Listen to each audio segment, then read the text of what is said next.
Kasus bullying atau perundungan siswa hingga menyebabkan kematian kembali terjadi di Indonesia. Seorang siswa MTS Negeri 1 Kota Mobagu, Sulawesi Utara meninggal dunia setelah mendapat perundungan dan penganiayaan yang diduga dilakukan oleh teman-temannya.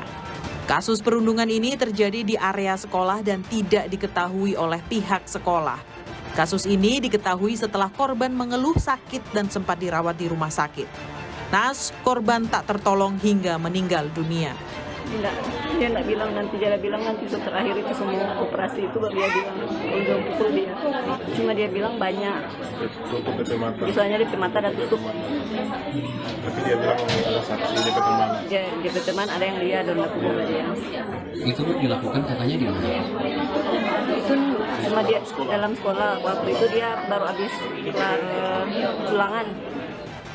Hingga kini polisi telah memeriksa saksi dalam kasus perundungan ini. Sebanyak 14 saksi yang terdiri dari siswa dan pihak pengajar MTS Negeri 1 Kota Mobagu telah diperiksa. Polisi pun telah menaikkan status kasus ini dari penyelidikan menjadi penyidikan. Anak di bawah umur, kita telah melakukan pemeriksaan terhadap 14 ABH, kemudian 4 orang dewasa yang merupakan tenaga pendidik. Kemudian saat ini sudah naik status dari penyelidikan menjadi penyidikan. Tentunya karena ini berurusan dengan anak-anak di bawah umur, dalam proses pemeriksaan, proses penyidikannya kita melibatkan pendampingan dari orang tua. Imbas kasus perundungan yang menyebabkan kematian siswa MTS Kota Mobagu, Kanwil Kemenak Sulawesi Utara pun melakukan investigasi internal. Hasilnya, Kepala MTS Negeri 1 Kota Mobagu dimutasi sementara hingga proses hukum ini berjalan. Tim Liputan, Kompas TV.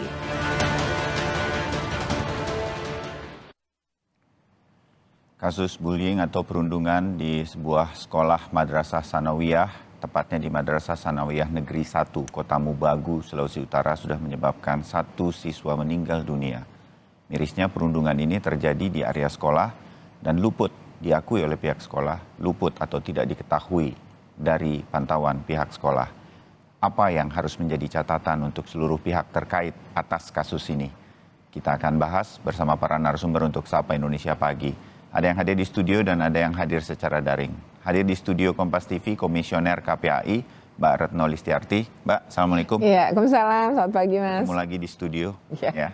Dan kemudian bergabung dari luar kota, dari Sulawesi Utara, ada Kabid Humas Polda Sulawesi Utara, Kombes Jules Abraham Abbas. Pak Abraham, selamat pagi. Selamat pagi, Mas. Ya, dan juga bergabung Kepala Bidang Pendidikan Islam, Kabid Pendis Kanwil Kementerian Agama Sulawesi Utara, sekaligus Ketua Tim Investigasi untuk kasus bullying yang kita angkat pada pagi hari ini, Pak Ahmad Soleh. Selamat pagi, Pak Soleh. Assalamualaikum. Mas Bayu, waalaikumsalam warahmatullahi wabarakatuh. Ya, saya ke Pak Abraham dulu. Pak, sudah ada 18 total, koreksi saya ya Pak ya, yang diperiksa, ada siswa dan juga ada tenaga pengajar di Madrasah Sanawiyah begitu. Apakah kemudian ini sudah ada tersangkanya dan bagaimana sebenarnya, ingin tahu juga dari penyelidikan kemarin, anak-anak ini kenapa memukuli korban dan katanya juga ada beberapa anak lain yang sebetulnya juga terkena bullying atau perundungan ini. Pak Abraham. Baik, dapat saya sampaikan terkait perkembangan para kasus sebagaimana yang sudah disampaikan oleh beberapa narasumber lainnya, bahwa sejauh ini kami sudah memeriksa kurang lebih 18 orang, di mana 14-nya terdiri dari siswa atau pelajar di sekolah tersebut dan 4 orang lainnya adalah tenaga pendidik atau pihak sekolah, pihak guru maupun wali kelas di sekolah tersebut, Mas. Dan dari hasil penyidikan saat ini, karena sejak hari Selasa kemarin kami telah melakukan peningkatan status dari penyelidikan menjadi penyidikan. Sehingga untuk saat ini kami sudah meningkatkan menjadi penyidikan. Namun sampai dengan saat ini kami belum menetapkan tersangkanya. Ya. Hal ini kenapa? Karena sampai dengan saat ini kami masih menunggu hasil otopsi. Ya, karena nanti otopsilah yang akan menentukan penyebab pasti dari meninggalnya korban ini sendiri, Mas. Oh, ya.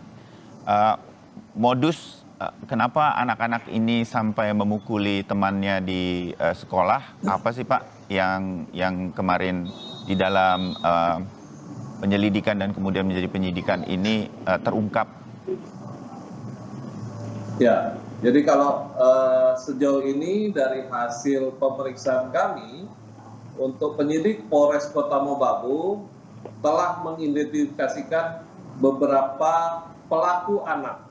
Jadi ada lebih dari 1 pelaku anak yang turut melakukan penganiayaan terhadap korban.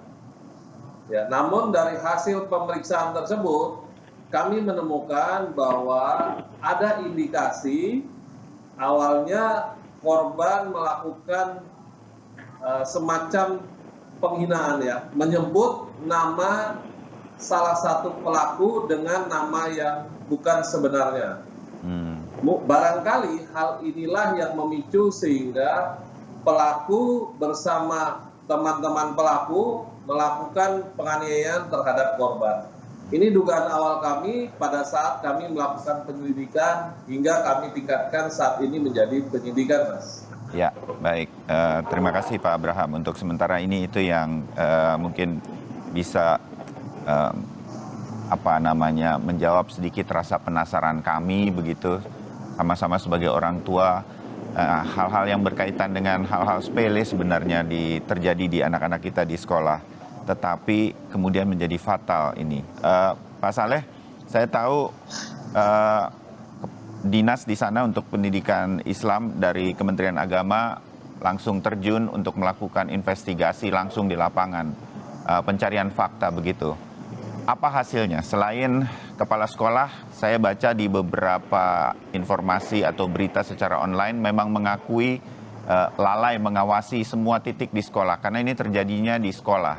Pak Saleh, apa yang kemudian fakta-fakta apa yang kemudian diterima atau bisa disampaikan kepada kita dari hasil sementara fact finding atau pencarian fakta di lapangan, Pak Saleh?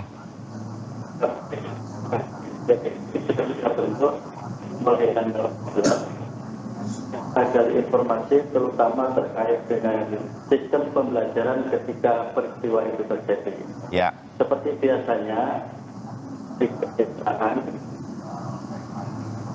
jam 7.15 anak-anak diajak kelas.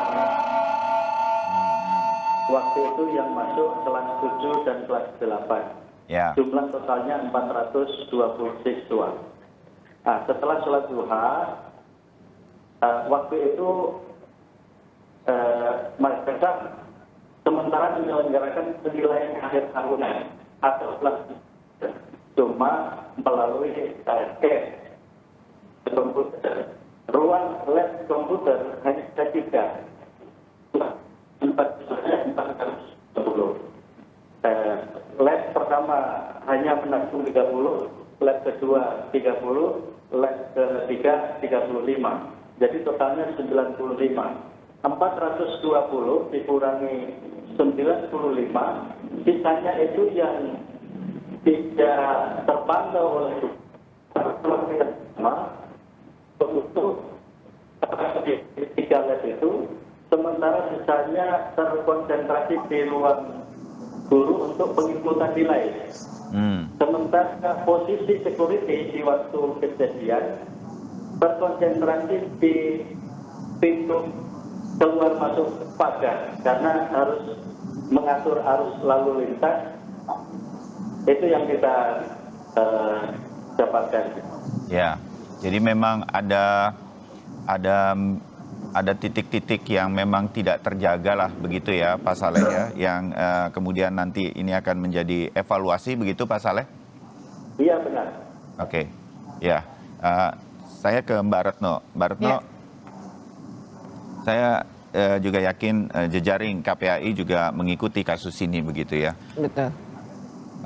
Apa yang kita lihat, terutama saya merasa ini kan kasus perundungan kita bolak-balik bicara soal ini. Iya. Dan ironisnya kembali terjadi. Mohon maaf ketika saya bilang kemudian saya masih sedikit maklum kalau itu terjadi di luar sekolah. Iya. Sekolah di bawah Kementerian Pendidikan Kebudayaan ataupun di bawah Kementerian Agama seperti madrasah dan lain-lain, harusnya memang versi saya mengawasi ini semua seketat mungkin. Ini udah jadi tanggung jawab kita semua. Nggak boleh ada kasus perundungan, apalagi sampai fatal terjadi di sekolah. Mengapa ini sampai masih terjadi menurut Mbak Retno? Iya, pertama memang ini kan sekolah di bawah Kementerian Agama ya. Memang kita menyebutnya satuan pendidikan karena ada kalau istilah sekolah digunakan Kemendikbud, kalau istilah madrasah digunakan Kemenak. Jadi ini kan di sebuah madrasah ya. Nah, ini wawasan buat pemirsa juga, buat saya. Sekolah biasa begitu di bawah Kementerian Pendidikan Kebudayaan, madrasah semua dari semua tingkatannya di bawah Kementerian Agama. Iya, gitu ya, Mbak Retno. makanya kalau yang Kemendikbud dia biasanya dinas-dinas pendidikan. Kalau yang Kementerian Agama tuh kantor wilayah Kementerian Agama seperti kantor kota ya. Kalau di sini kan kota.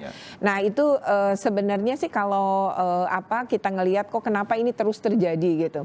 Pertama tadi ya sebenarnya sistem sekolah. Betul bahwa tadi kantor Kemenak saya apresiasi mencoba untuk mengevaluasi ya. Dan untuk sementara tadi memutasi gitu ya. Memutasi kepala madrasahnya gitu. Nah itu satu tindakan awal. Tapi sebenarnya yang lebih utama adalah harus evaluasi total. Kayak tadi keterangan Bapak Saleh ya. Menyatakan bahwa dari 400 lebih murid kemudian komputer hanya 95, maka sebenarnya anak yang mengantri, saya menangkapnya begitu, anak yang mengantri itu berarti 300 lebih di luar. Nah sementara guru berkonsentrasi pada ruang-ruang komputer tadi.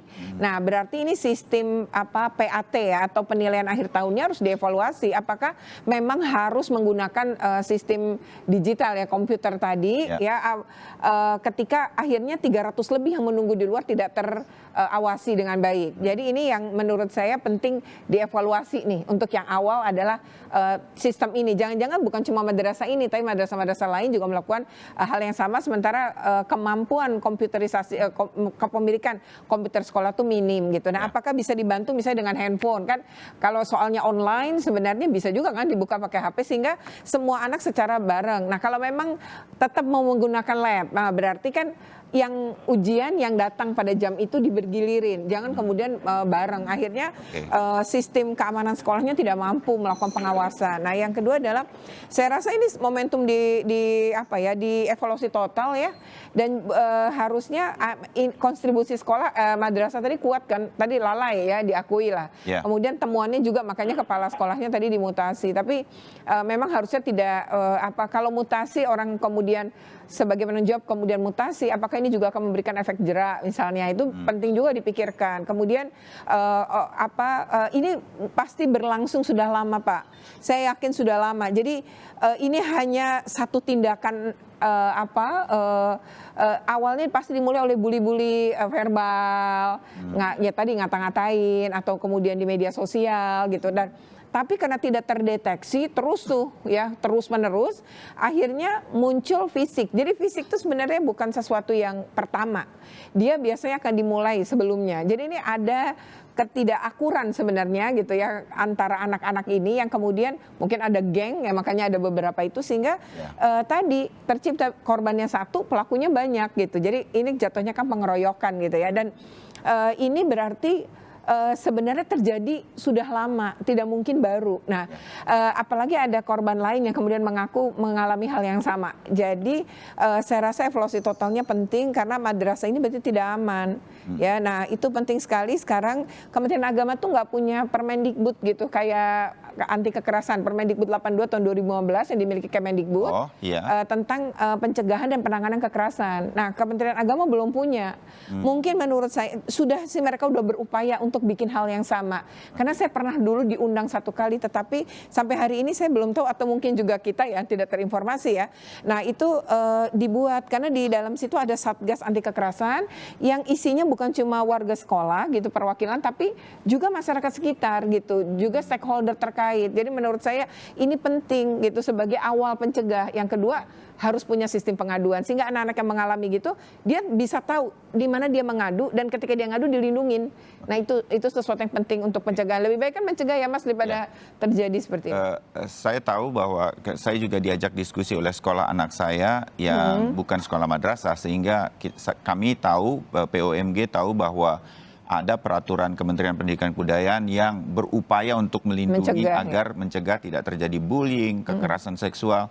Ini tidak kemudian masuk kepada madrasah, begitu Mbak Retno berarti? Ya karena kan beda kewenangannya, yang satu Kementerian Agama, yang satu Kementerian Kemendikbud, menterinya beda. Nah mungkin Menteri yang Agama ya ini menandatangi hal yang sama gitu dari sebagaimana Permendikbud 82. Bahkan yang saya tahu, saya juga terlibat sih Permendikbud 82 ini bahkan udah mulai direvisi karena bully dunia mayanya nggak masuk. Itu sekarang dimasukin. Jadi menurut saya kan ini jauh lebih maju ya. Terbayang. Pak Saleh, saya kembali kepada Anda sebentar.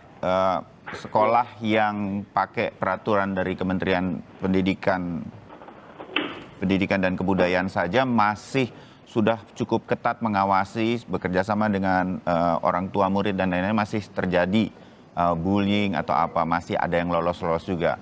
Kalau Kementerian Agama untuk ke sekolah madrasah belum begitu, mohon maaf nih Pak, kan kita ada kekerasan seksual di pesantren, di madrasah, oknum-oknumnya yang melakukannya. Tapi ini kan mudah-mudahan apakah kasus di Kota Mobagu, Sulawesi Utara ini bisa menjadi batu pijakan bahwa Kementerian Agama bisa membuat ini. Mudah-mudahan Pak Yakut, Pak Menteri Agama mendengar juga obrolan kita pagi ini. Pak Saleh, apakah ini arahnya akan ke sana? Saya berharap demikian.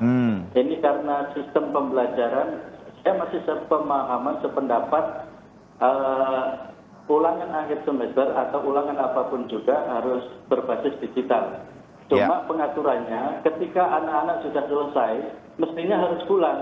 Tidak menunggu di sekolah sampai jam pulang selesai baru pulang.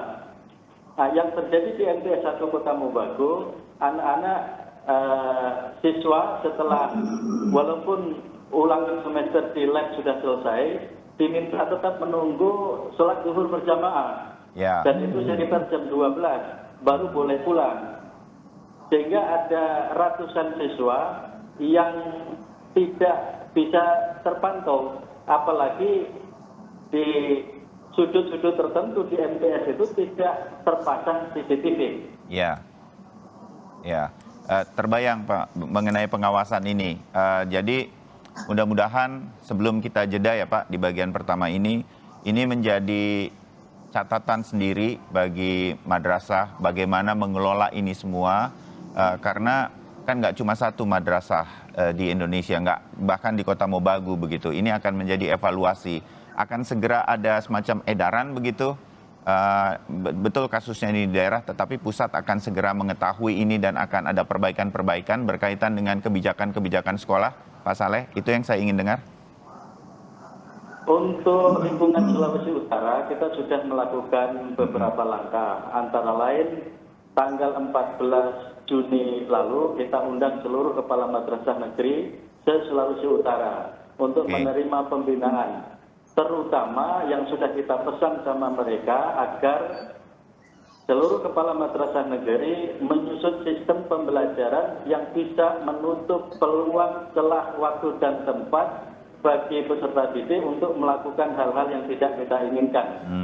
Terserah caranya bagaimana. Saya berharap komite juga bisa lebih berperan aktif dalam membantu sarana prasarana yang ada di madrasah. Nanti kita sambung lagi Pak. Tapi ini langkah-langkah yang mudah-mudahan bisa segera diterapkan paling tidak di Sulawesi Utara. Kita akan lanjutkan setelah jeda dengan kembali kepada kasusnya. Kalau iya, apa yang terjadi ini sebagai sebuah perundungan. Saya meyakini dari penyelidikan menjadi penyidikan, ini akan ada pasal-pasal hukum yang kemudian berlaku. Pelakunya masih anak-anak kita. Bagaimana kita melindungi mereka dari apa yang kemudian terjadi sebagai perundungan ini? Kita akan bahas usai jeda.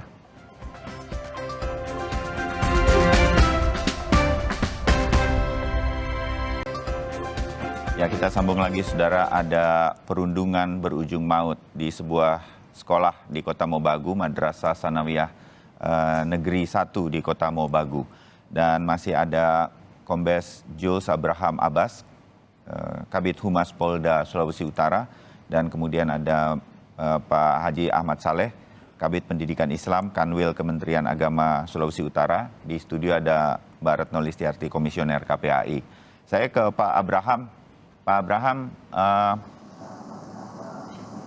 berkaitan dengan kasus ini, saya tentu ada di pihak orang tua korban yang meninggal dunia atau wafat. Tapi ada juga di pihak sebagai orang tua anak-anak begitu yang dengan kenakalannya dan segala sesuatu begitu, mereka melakukan perundungan terhadap temannya. Saya meyakini mereka tidak menyangka ini sampai begitu terjadinya. Ini akan ditangani oleh Polda Sulut atau akan diawasi oleh Polda Sulut, asistensi kepada Polres setempat untuk penanganannya selanjutnya, Pak Abraham? Ya, baik. Jadi dapat saya sampaikan, sejauh ini penanganannya sejak awal masih di Polres Kota Mobagu, Mas. Jadi sejak tanggal 12 Juni 2022 kami menerima laporan dari salah seorang keluarga dari korban. Ya, sejak itu kami sudah melakukan pemeriksaan terhadap 9 orang pelajar yang diduga mengetahui kejadian penganiayaan ini. Kemudian sampai dengan saat ini proses penanganannya kami sudah lakukan pemeriksaan terhadap 18 orang saksi. Dan dalam proses pemeriksaan tetap kami libatkan dari UPTD Dinas Perlindungan Perempuan dan Anak yang ada di Kota Mobagu. Ya. Dan juga dalam proses pemeriksaan kami tetap melakukan pendampingan dari pihak orang tua para pelajar. Kemudian dalam proses penyelidikan maupun penyidikan yang saat ini kita lakukan, penanganannya tetap dilakukan oleh Polres Kota Mobagu. Dari Polda Sulawesi Utara, semenjak kasus ini bergulir, baik dari tingkat penyelidikan sampai dengan penyidikan, tetap kami lakukan asistensi dan supervisi untuk perkembangan penanganannya, Mas. Ya, oke. Nah, Pak Abraham, dalam pemahaman saya kalau nanti ini kemudian, kan dari penyelidikan sudah menjadi penyidikan, pasti ada pasal-pasal hukum pidana yang kemudian diangkat sedemikian rupa kepada siapa kemudian menjadi pelakunya dan lain-lain. Kita sebutlah nanti akan ada tersangkanya. Bagi kita, wawasan bagi kita, pemahaman bagi kita semua, mengapa kita selalu mengangkat, kalau kemudian kita angkat menjadi dialog, menjadi kita obrolkan begitu adalah untuk pemahaman kita bahwa hal ini tidak boleh dilakukan oleh siapapun. Bahkan oleh anak-anak kita yang mereka di bawah umur, pasti mereka ada sanksi hukumnya. Nah, sanksi hukum apa ini sebetulnya yang nanti bisa diterapkan atau sudah menanti diterapkan kepada para pelaku, dan bagaimana nanti penerapannya karena anak-anak kita masih di bawah umur, Pak Abraham? Ya, jadi kalau terkait dengan sanksi hukuman, saat ini kami akan menerapkan Undang-Undang Nomor 35 Tahun 2014, yaitu tentang perlindungan anak. Di mana dalam Undang-Undang Perlindungan Anak tersebut, khususnya dalam pasal 80, bahwa ancaman hukuman pidana penjara paling lama 15 tahun penjara dan atau denda 3 miliar rupiah.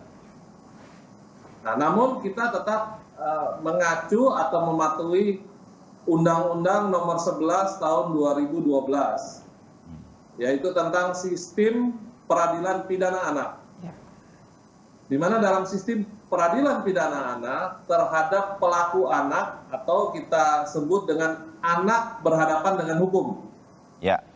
Nah, karena rata-rata pelakunya ini teman dari korban yang masih sangat muda, sangat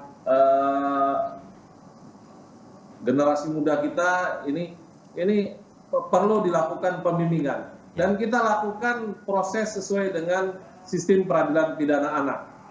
Kita sudah meminta penelitian kemasyarakatan. Jadi petugas dari Bapas, Balai Pemasyarakatan untuk melakukan penelitian kemasyarakatan.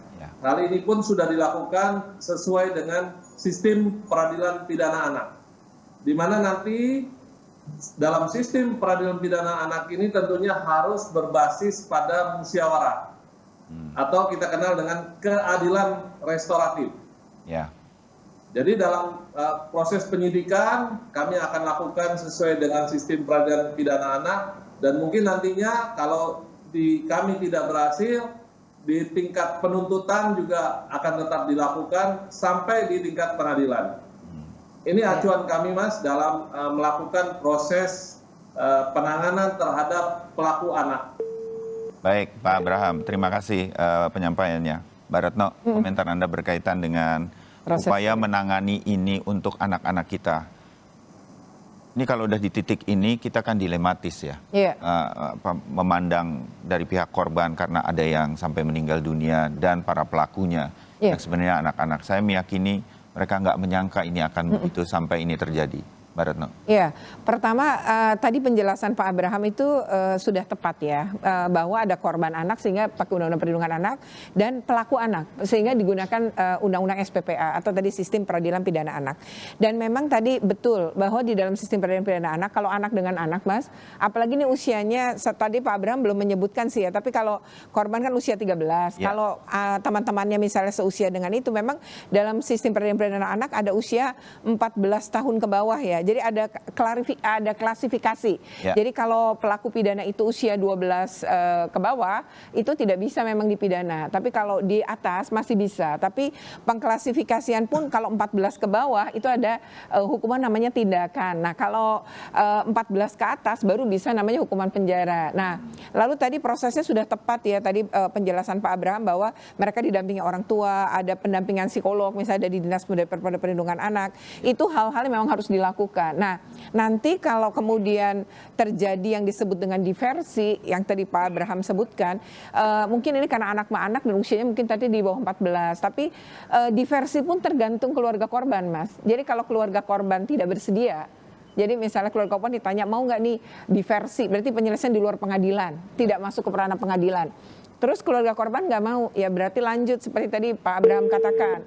Nanti kalau lanjut itu berarti proses hukum berjalan. Nah itu nanti hakimnya khusus hakim anak, dan memang biasa hakim anak itu satu, dan prosesnya akan tentu merujuk pada tadi Undang-Undang SPPA maupun Undang-Undang Perlindungan Anak. Nah apa yang dilakukan polisi sih kami apresiasi bahwa itu sudah sejalan ya.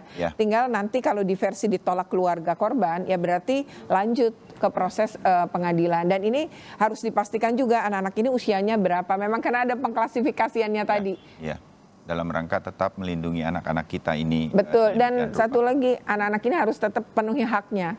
Salah satunya hak atas pendidikan. Jadi madrasahnya juga nggak boleh ngeluarin anak-anak ini dulu. Kan mengedepankan praduga tak bersalah di awal kan juga harus. Yang kedua ini sedang berjalan semua proses. Dan yang ketiga ini anak ya. Dan kesalahan anak tuh nggak pernah berdiri sendiri. Ada faktor lingkungan, tadi pengabaiannya mungkin, sehingga pencegahan, andaikan sistemnya bagus, ini mungkin tidak terjadi juga kan gitu. Nah jadi nggak bisa mutlak menyalahkan anak. Jadi anak bisa salah, boleh salah, namanya anak.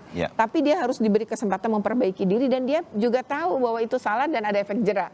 Nah SPPA ini memang sudah mengarah ke sana. Sistem pengadilan kita bagus ini untuk anak. Mudah-mudahan begitu. Mbak Retno, sambil kita di bagian-bagian akhir obrolan kita, saya tetap harus merasa optimis bahwa ini sebetulnya bisa kita hentikan. Bisa. Apa yang kemudian bisa membuat dari apa yang terjadi di Kota Mobagu ini bagi kita semua, bagi Kementerian Agama terutama, kita bisa mengurangi, meminimalisir kemungkinan terjadinya perundungan seperti ini terjadi lagi. Yang pertama memang tadi ya, sistem pencegahan tuh harus betul-betul harus dibangun, dan ini harus dalam sistem di mana peraturan menterinya harus turun gitu. Jadi setiap sekolah kan punya satgas anti kekerasan sehingga ada pemantauan. Jadi kalau orang tua ini anaknya kena terus anaknya takut ngadu, tapi kan di dalam satgas ada orang tua yang lain yang juga mengerti bahwa itu nggak boleh, lalu mereka nanti ngadunya ke sana. Jadi tidak satu pintu aja. Kalau misalnya kita ngadu kepada sekolah terus bisa jadi kan madrasahnya atau sekolahnya kemudian melindungi dianggap itu kan mendisiplinkan, jangan cengeng, itu nggak boleh. Toh undang-undangnya udah ada nih, nggak boleh kekerasan. Jadi yang pertama adalah contoh dulu, teladan bagi para guru, orang tua, jangan lakukan kekerasan. Karena anak-anak Anda sebenarnya juga meniru ya orang dewasa sekitar. Betul. Yang kedua, pantau coba media sosial anak-anak, karena kerap kali mereka bulinya itu di dunia maya. Nah, diawali. Dan dunia maya itu kalau dalam riset Mas, dampak pembulian di dunia maya itu lebih berat daripada di dunia nyata bahkan. Nah, ini seringkali dunia maya juga nanti ketemu di dunia nyata mereka melakukan kekerasan fisik. Jadi ini perlu dipantau gitu, dan contohkan juga kepada orang tua bahwa Anda tuh menggunakan media sosial dengan tepat sehingga anak-anak kita juga jangan bully, jangan ngejek, jangan melakukan hal-hal yang sifatnya kekerasan gitu. Jadi penting anak-anak dikasih contoh. Nah, berikutnya lagi saya rasa sistem pengaduan itu harus tidak tunggal. Jadi jangan cuma sistemnya sekolah, tapi ada pengaduan lain. Misalnya tadi Dinas Pemberdayaan Perempuannya, KPAD, kan KPAI punya di daerah, KPAI. Nah itu ada nomor-nomor hotline, karena KPAI kan juga online pengaduannya ada. Nah dengan demikian banyak saluran, orang nggak takut. Terus bisa jadi anak-anak ngadunya tidak berani di sekolah, karena kalau kelihatan pembulinya, mereka tambah dilakukan pembulian. Nah lebih baik misalnya dengan sistem online atau dia mengadu ke tempat lain. Nah, ini penting bahwa sistem pengaduan di madrasah, di sekolah harus ngelindungin korban dan saksi. Itu menjadi hal yang penting. Pencegahan dimanapun akan lebih baik ya daripada kita ngobatin kan kata orang. Nah, daripada udah kejadian begini, siapa sih yang nggak sakit kehilangan anak, dan kami KPAI menyampaikan juga bela sungkawa terhadap keluarga korban. Terima kasih masukannya Mbak Retno. Saya terakhir ke Pak Saleh. Pak Saleh, saya berharap Kota Mobagu menjadi momentum bagi Kementerian Agama untuk membenahi banyak hal berkaitan dengan pendidikan di bawah Kementerian Agama, dalam hal ini pesantren dan madrasah begitu. Sekali lagi mudah-mudahan Pak Yakut mendengarkan obrolan kita dan menerima masukan-masukan dari obrolan kita.